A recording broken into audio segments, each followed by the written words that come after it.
Baik, perkenalkan nama saya Faradila Hulkibah dengan NIM 2206 11020638. Saya akan memaparkan materi tentang perkembangan manajemen dalam konteks global revolusi industri 4.0. Lingkungan organisasi terbagi menjadi dua, yaitu lingkungan internal dan lingkungan eksternal. Lingkungan internal adalah lingkungan yang berasal dari dalam organisasi. Semua sumber daya manusia dan fisik yang mempengaruhi organisasi, pihak yang berkepentingan internal yaitu organisasi itu sendiri. Unsur-unsur dari lingkungan internal antara lain karyawan. Semakin berkembangnya organisasi, maka karyawan dituntut untuk lebih meningkatkan keterampilan dan kemampuannya. Ada kalanya suatu posisi dalam organisasi menghendaki klasifikasi pendidikan tertentu, seperti programmer komputer mensyaratkan karyawannya untuk menguasai software terbaru. Selanjutnya, manajemen. Dalam menjalankan usahanya, organisasi memerlukan koordinasi atau pengaturan agar sasaran organisasi dapat tercapai. Pengertian manajemen yang terdapat dalam investorworld.com yaitu management is the group of individuals who make decisions about how a business is run. Selanjutnya, pemegang saham dan dewan direksi. Pada sebuah perusahaan publik yang besar, pemegang saham memiliki kemampuan untuk mempengaruhi pengambilan keputusan melalui hak pemberian suara pada rapat umum pemegang saham. Berikutnya, modal dan peralatan fisik. Organisasi atau perusahaan membutuhkan modal untuk kelangsungan hidupnya. Untuk organisasi yang telah go public, modal diperoleh dari para penanam saham. Peralatan fisik seperti sarana dan prasarana juga menjadi modal suatu organisasi. Lingkungan eksternal. Lingkungan eksternal adalah lingkungan yang berasal dari luar organisasi atau semua elemen di luar organisasi yang relevan untuk operasi. Unsur-unsur di luar organisasi sulit dikendalikan namun berpengaruh terhadap organisasi, tidak dapat berdiri sendiri atau memenuhi kebutuhannya sendiri. Organisasi mengambil input seperti bahan baku, uang, tenaga kerja, dan energi dari lingkungan eksternal yang mengubahnya menjadi produk atau jasa output. Lingkungan khusus terdiri dari konsumen, pemasok, pesaing, dan kelompok kepentingan. Konsumen atau pelanggan menukarkan sumber daya yang dimiliki yaitu uang dengan produk atau jasa. Konsumen di sini selain bisa berbentuk lembaga seperti rumah sakit, sekolah, atau lembaga pemerintah, juga bisa merupakan individu-individu. Pemasok. Organisasi tergantung pada pemasok yang menyediakan semua kebutuhan untuk proses produksi. Organisasi mengambil atau membeli input seperti bahan baku, jasa, energi, peralatan, serta tenaga kerja dari lingkungan luar. Saing. Dalam rangka menaikkan pangsa pasar, organisasi dapat melakukan dua cara. Pertama, mendapatkan lebih banyak konsumen. Kedua, dengan mengalahkan pesaing untuk memenangkan pasar. Untuk itu, organisasi harus menganalisis pesaing dan menetapkan strategi tertentu agar menang dalam persaingan. Misalnya, untuk produk minuman kemasan, saat ini banyak sekali nama-nama yang mirip sehingga kadang membingungkan konsumen.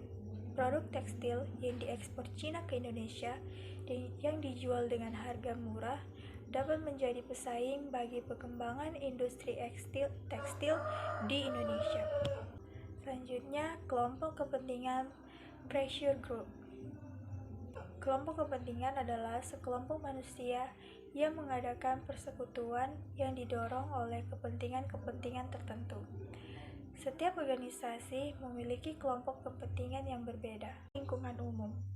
Elemen-elemen lingkungan umum meliputi sosial budaya, ekonomi, dan politik, dan teknologi.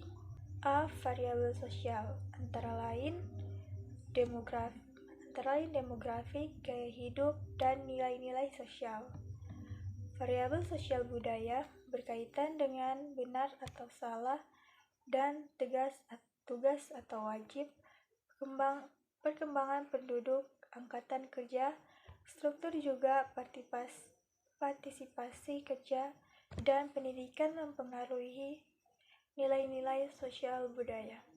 Hal ini membawa perubahan bagi organisasi karena mempengaruhi besarnya pasokan tenaga kerja.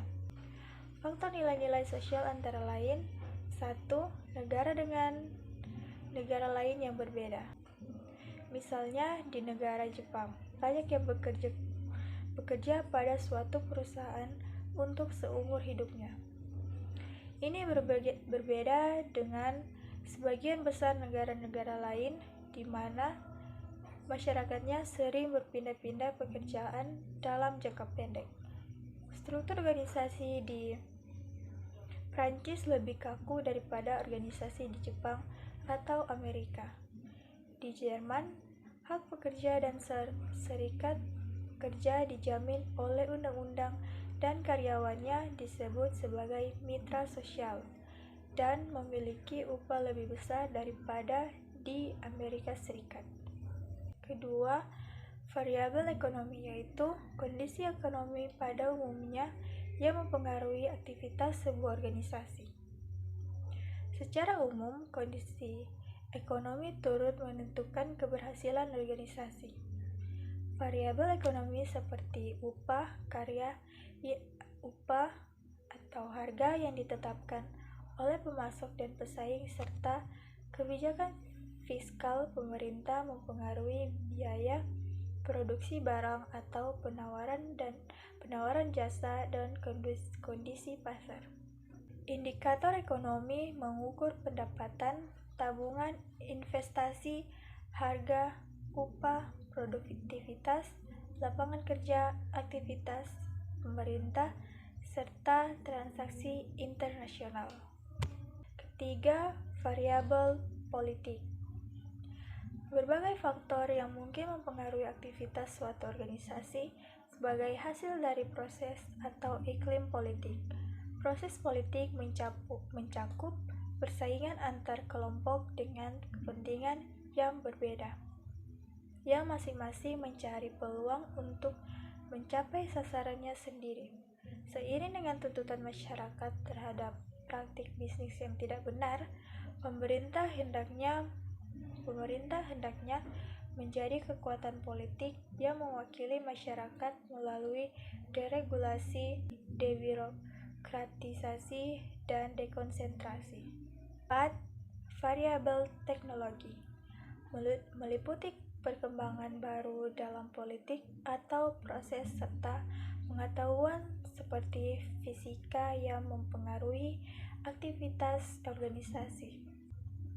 Inovasi dalam bidang komputerisasi, robot, bioteknologi, dan sumber daya alam lainnya mempengaruhi produktivitas masyarakat. Lingkungan luar organisasi dapat menentukan keberhasilan organisasi, lembaga, atau badan usaha. Untuk mengidentifikasi perusahaan lingkungan di luar organisasi, manajer perlu memonitor lingkungan umum. Sebagai contoh, manajer perlu mengurangi produksi barang mewah bila melihat adanya kecenderungan penurunan pengeluaran secara umum dari konsumennya. Organisasi mendapatkan informasi tentang keadaan lingkungan umum dari berbagai sumber, seperti dari hubungan informal dalam industri, manajer organisasi lain, data dari dalam organisasi, laporan dan statistik pemerintah, jurnal atau majalah ekonomi, serta data-data dari strategi menghadapi lingkungan. 1.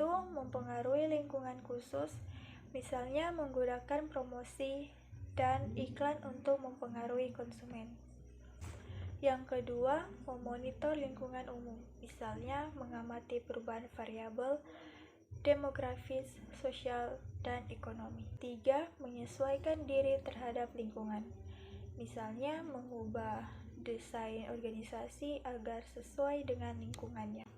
Tentang manajemen di era global, revolusi industri 4.0 X startup. Revolusi 4.0 adalah sebuah perubahan di mana untuk memproduksi suatu barang bisa memanfaatkan mesin dan teknologi sebagai tenaga penggerak dan pemproses. Jadi, revolusi industri ini hadir untuk bisa menjawab permasalahan efektivitas dan efisiensi dalam memproduksi suatu barang. Revolusi industri 4.0 juga mengintegrasikan antara teknologi cyber dan otomatisasi. Pada era revolusi digital ini, sumber daya manusia menjadi faktor penting dalam keberhasilan perusahaan. Perusahaan yang mampu mengubah suatu tantangan menjadi peluang, maka perusahaan mampu lebih produktif, inovatif, serta adaptif pada setiap generasi. Seperti saat ini, generasi revolusi industri 4.0. Sulka dalam Yahya 2018 menyatakan industri 4.0 digunakan pada 3 faktor yang saling terkait, yaitu 1. Digitalisasi dan integrasi ekonomi dengan teknologi menuju jaringan ekonomi dengan teknik kompleks. 2. Digitalisasi produk dan layanan. 3. Model pasar baru. Selain itu, Lee et al. 2013 menjelaskan industri 4.0 ditandai dengan peningkatan digitalisasi manufaktur yang didorong oleh 4 faktor, antara lain 1. Peningkatan volume data, kekuatan komputasi, dan konektivitas. 2. Munculnya analisis kemampuan dan kecerdasan bisnis. 3. Terjadinya bentuk interaksi baru antara manusia dan mesin. 4. Perbaikan instruksi transfer digital kedua fisik seperti robotika dan 3D printing. Kemudian Baur dan Wee 2015 menyebutkan dalam mengimplementasikan industri 4.0 pada komponen tenaga kerja atau labor harus memenuhi 1. Kolaborasi manusia dengan robot. 2. Kontrol dan kendali jarak jauh. 3. Manajemen kinerja digital. Dan yang terakhir 4. Otomasi pengetahuan kerja. Dalam menghadapi tantangan dalam revolusi industri 4.0, diperlukan adanya pelatihan karena banyak yang membutuhkan karyawan dengan kualitas yang tinggi. Menurut Carrington dan dalam Henry Aldi 2017 mengatakan bahwa metode dalam pelatihan dibagi menjadi 2, yaitu on-the-job training. Pelatihan ini lebih berfokus pada peningkatan produktivitas secara cepat. Off-the-job training, pelatihan ini lebih cenderung kepada perkembangan dan pendidikan jangka panjang. On-the-job training dibagi menjadi 6 macam, yaitu pertama, job instruction training. Pelatihan ini memerlukan analisa kinerja pekerjaan secara teliti. Pelatihan ini dimulai dengan penjelasan awal tentang tujuan pekerjaan dan menunjukkan langkah-langkah pelaksanaan pekerjaan. Yang kedua, apprenticeship ini. Pelatihan ini mengarah pada proses penerimaan karyawan baru yang bekerja bersama dan di bawah bimbingan praktisi yang ahli untuk beberapa waktu tertentu. Yang ketiga, internship dan assistantship. Pelatihan ini hampir sama dengan pelatihan apprenticeship, Hanya saja, pelatihan ini mengarah pada kekosongan pekerjaan yang menuntut pendidikan formal yang lebih tinggi. Yang keempat, job rotation dan transfer. Pelatihan ini adalah proses belajar yang biasanya untuk mengisi kekosongan dalam manajemen dan teknikal. Yang kelima, junior boards atau community assessment. Ini merupakan alternatif pelatihan dengan memindahkan peserta pelatihan ke dalam komite untuk bertanggung jawab dalam pengambilan keputusan administrasi, dan juga menempatkan peserta dalam anggota eksekutif agar memperoleh kesempatan dalam berinteraksi dengan eksekutif yang lain. Yang keenam, coaching dan counseling. Pelatihan ini merupakan aktivitas yang mengharapkan timbal balik dalam penampilan kerja, dukungan dari pelatih, dan penjelasan secara perlahan bagaimana melakukan pekerjaan secara tepat. Selanjutnya, off-the-job training dibagi menjadi 13 macam antara lain. Yang pertama, vestibule training, pelatihan di mana dilakukan di tempat tersendiri yang dikondisikan seperti tempat aslinya. Pelatihan ini digunakan untuk mengajarkan keahlian kerja yang khusus. Yang kedua, lecture.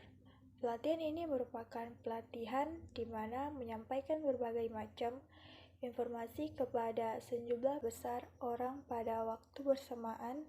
Yang ketiga, independent self-study. Pelatihan yang mengharapkan peserta untuk melatih diri sendiri, misalnya dengan membaca buku, majalah profesional, mengambil kursus pada universitas lokal, dan mengikuti pertemuan profesional. Yang keempat, visual presentation.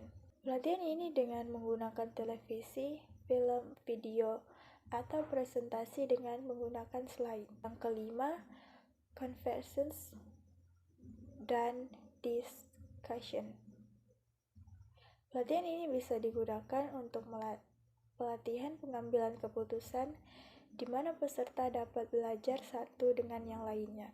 Yang keenam, teleconferencing. Pelatihan dengan menggunakan satelit di mana pelatih dan peserta dimungkinkan untuk berada di tempat yang berbeda. Yang ketujuh, case studies. Pelatihan yang digunakan dalam kelas bisnis di mana peserta dituntut untuk menemukan prinsip-prinsip berdasarkan dengan menganalisa masalah yang ada. Yang ke-8, role playing. Pelatihan di mana peserta dikondisikan pada permasalahan tertentu. Peserta harus dapat menyelesaikan permasalahan di mana peserta seolah-olah terlibat langsung. Yang ke-9, simulation. Pelatihan yang menciptakan kondisi belajar yang sangat sesuai atau mirip dengan kondisi pekerjaan. Pelatihan ini digunakan untuk belajar secara teknikal dan skill. Yang ke-10, programmer instruction. Pelatihan ini merupakan aplikasi prinsip dalam kondisi operasional, biasanya menggunakan komputer. Yang ke-11, computer basic training. Pelatihan ini merupakan program pelatihan yang diharapkan mempunyai hubungan interaktif antara komputer dan peserta, di mana peserta diminta untuk merespon secara langsung selama proses belajar. Yang ke-12, laboratory training. Pelatihan ini terdiri dari kelompok-kelompok diskusi yang tak beraturan, di mana peserta diminta untuk mengungkapkan perasaan mereka terhadap satu dengan yang lain. Yang ke-13, programmer group exercise. Pelatihan yang melibatkan peserta untuk bekerja sama dalam memecahkan suatu permasalahan. Pendekatan manajemen dalam konteks multikultural. Pemahaman tentang multikulturalisme. Akar kata multikulturalisme adalah kebudayaan.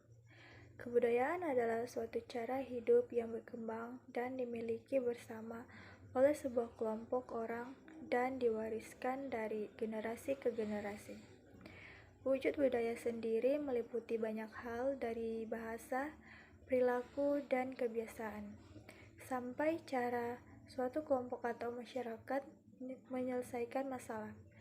Seiring berjalannya waktu dan arus globalisasi, kebudayaan itu sendiri mengalami perkembangan bahkan perubahan. Konsep multikulturalisme tidaklah dapat disamakan dengan konsep keanekaragaman secara suku bangsa atau kebudayaan suku bangsa yang menjadi ciri masyarakat menjemuk, karena multikulturalisme menekan keanekaragaman kebudayaan dalam kesederajatan. Untuk memahami multikulturalisme diperlukan landasan pengetahuan berupa bangunan konsep-konsep yang relevan dan mendukung keberadaan serta berfungsi untuk multikulturalisme dan manajemen dalam multikultural.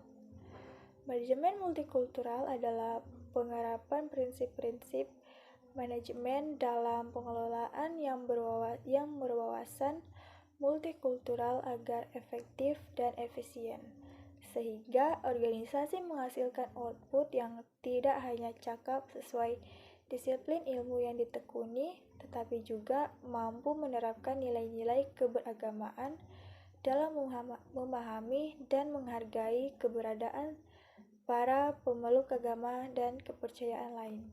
Sekian dari pemaparan materi perkembangan manajemen dalam konteks global revolusi industri 4.0. Thank you for listening.